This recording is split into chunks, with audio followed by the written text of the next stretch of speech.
Meredith is a very kind, generous person who's very active, has a bit of a competitive nature. I train about 6 days a week now, somewhere between an hour to 2 hours a day. Swimming, lifting, biking, or running. Running 10Ks, running 5Ks, running triathlons really gives her a sense of accomplishment. My parents taught me to always push myself in everything that I do. Meredith is married to Keith and has a little boy who's 2 years old, Eric.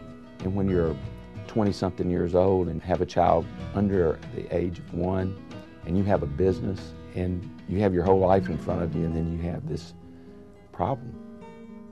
Meredith started having really bad headaches 6 weeks after having Eric. Eventually the headaches got so bad, I went to the ER. They said that was the fastest way to the CAT scan. And in walks the ER doctor who tells me, "I am so sorry, you have a 7-centimeter anomaly in your head." It came back as a grade 4 glioblastoma, which is one of the worst, if not the worst type of brain cancer there is to have. When you walk into the room and you see this young, vibrant lady laying in a bed with 3 tubes in her head and getting this chemical, it really hits home. Her attitude and her drive have contributed to maintaining a positive attitude, and I think that probably had as much to do with her getting well as anything. Part of her main focus of her business has always been disability. And Meredith had a disability policy. When this happened, Meredith used a disability policy.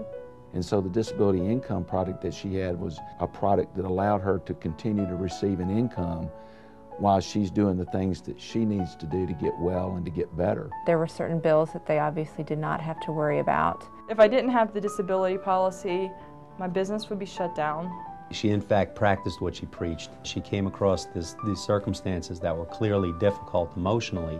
She had the financial planning that she executed herself. Long-term care, that's the one that a lot of people questioned it a little bit more with me buying it at 23. And my thinking was if something happened, I knew that I wouldn't be able to get it in the future, and little did I know. If you think about if something were to happen, how long would you be out of work, and how long could you really continue your lifestyle without that money coming in? When we pay it every month, at least we know that that's going to give us a peace of mind. I've been doing this for over 8 years and technically know how this business works. So I not only understand it technically, but I've lived it.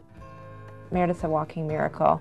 Mentally, she's extremely sharp. She's much physically stronger than she was prior to the cancer. In the middle of the chemotherapy, I was able to do 2 triathlons. I placed in the top 20% of all the women and won my age group, at least on the swim part of it.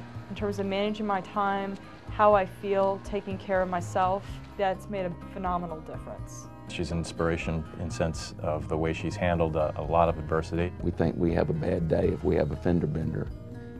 Meredith was having a bad day with 3 tubes in her head trying to get rid of a cancer, so I just have such great admiration for her. I think it's made her appreciate life more. I think when you have a situation like this, you prioritize events in your life a little differently. She can see life today. She's living today and enjoying today.